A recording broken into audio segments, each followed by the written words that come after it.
Hi everyone, it's Vicki from Mission Yoga here. I wanted to just do a quick little video for my runners, my weightlifters, or anyone that struggles with lower leg mobility. Now, you don't have to be squatting really heavy weight to want your ankle and calf and foot to work well. You might just be wanting to walk up the stairs well, or come down the stairs, or just go for a walk and be able to enjoy the standard movement that your foot and ankle offers. So obviously, if you're working with a physiotherapist or a healthcare practitioner at the moment, please make sure that you are still aligning to the information and instructions that they have given you. But this is just a little extra, something that I find really useful, and it's going to be using self-myofascial release. Now, I have a pair of yoga tune-up balls. These are what we use in the studio. If you don't have these, tennis balls are fine. Just make sure that you have 2 of them and you have the ability to conjoin them. So you'll notice that mine are in a little tote, one of the things that I love about these tools. If you don't have tools that are conjoined, grab a sock, a long sock, like what you would wear with a boot, put the balls in and tie the sock up. So what you will then have is an equivalency of what I have here. Now we are going to be using the balls together and then singular. So we're going to start with the conjoined tool. So you'll have your balls in their tote or sock or bag or whatever it is that you have. Please make sure that they are the same size, otherwise this is going to be a little uneven.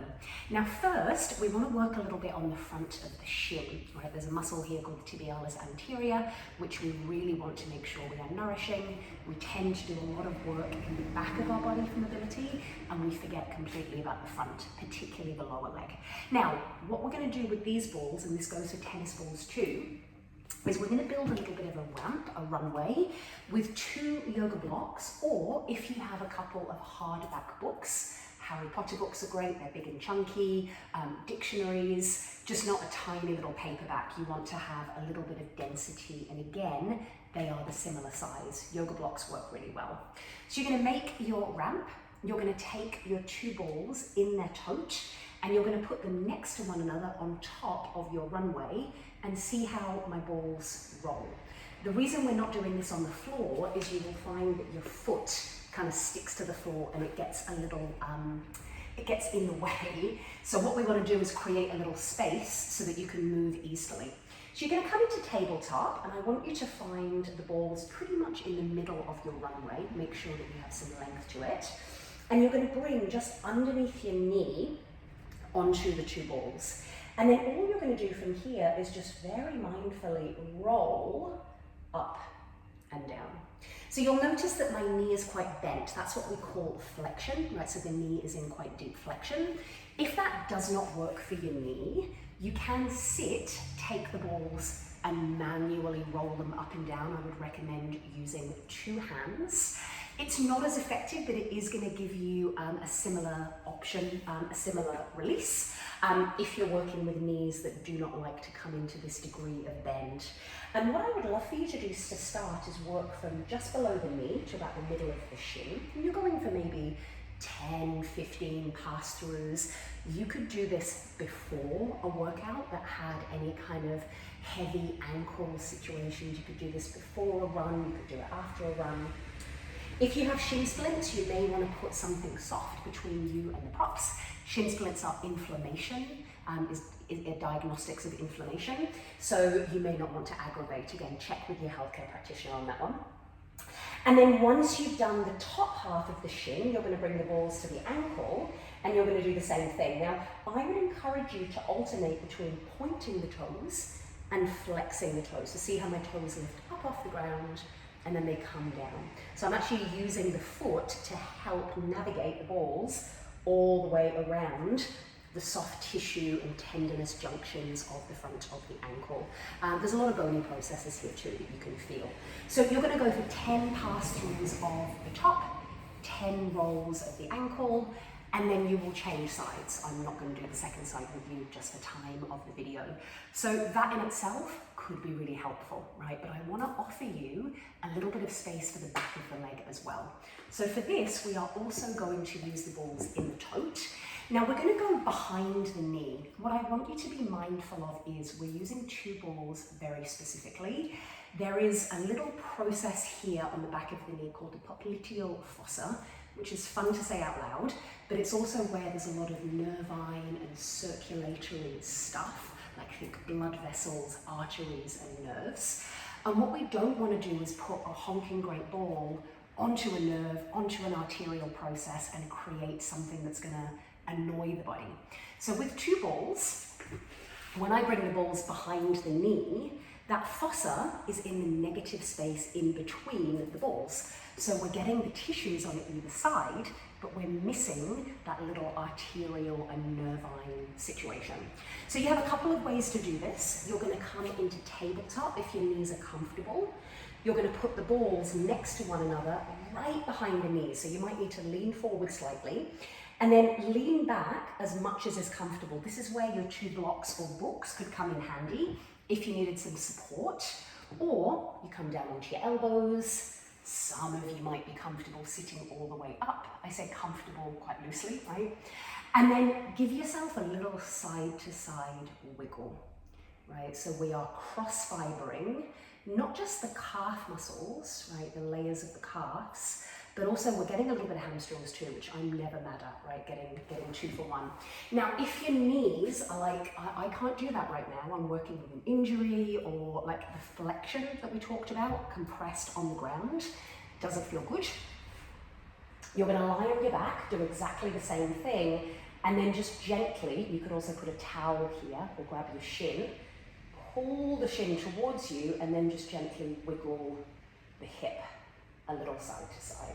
So again, you're finding something that your body can respond to. The beauty of self-myofascial release is less about the immediate release. It's more about your brain and tissues having a conversation where they can feel safe to go, right? So if they're gripping, tensing, holding against injury or pain or trauma that they've been through in an injury, they're gonna remember that, right? Not in the way that we remember things, but in just a quick, like, we need to be scared of this. So we wanna pacify that as much as possible. Now, obviously you will do both sides. I'm, for time, not showing you both sides. Now, once you've done that point, we're gonna come forward and we're gonna move the balls into what's called the belly of the muscle. The belly of the muscle is just the densest part, right, where there's the most muscle tissue. So if you kind of feel the chunky bit of your calf, that's where the muscles lay over one another. We're just going to roll the balls down, usually a couple of inches, kind of if you have short crops, it's kind of where your crop pants are. And then guess what? It's exactly the same thing. You rock a little bit side to side. You are now going to be in a little bit more dense tissue of the calves. So that might be speaking to you on a little bit of a deeper level, particularly my runners, those of you that do soft sand walking, or your work is on your feet, right? And you're constantly on your feet. Again, my friends that are picking up and putting down heavy things, my friends that are rehabbing knee injuries. Knees are some of the most complicated joints to work with when it comes to injury rehabilitation. So as always, please make sure that you are doing what your healthcare practitioner has told you as well. And then from here, you are going to come up. And I would love for you to just make your way into a tabletop. You're going to have your hands and knees on the ground. Tuck your toes under and just push your hips back as much as is reasonable and come forward. Push your hips back as much as is reasonable and come forward. And you're just testing, right? Maybe you can tuck the toes under a little bit more. Maybe you can sit back a little bit more into this kind of crouching position. And then you are going to come forward. Now, we're going to do one final one for the calves, and this is going to be a bit more specific. You're going to take one single ball out of that conjoined situation that you just created. And we are going to take one of our blocks. We're going to find the belly of the muscle. So not down here on the Achilles tendons. We want to be in the layers of muscles called the soleus and the gastrocnemius, which are your calf muscles. So we want to put the ball on the block. Again, that's so we can move our foot with ease. You are going to drop the belly of the muscle right onto the ball. You're going to lean back into your hands or your elbows. Make sure you're leaning back here and your leg is relaxed. We don't want to create any tension in the sciatic nerve branches. And then all you're going to do is flex your foot, toes pull back towards your face, and then point your toes.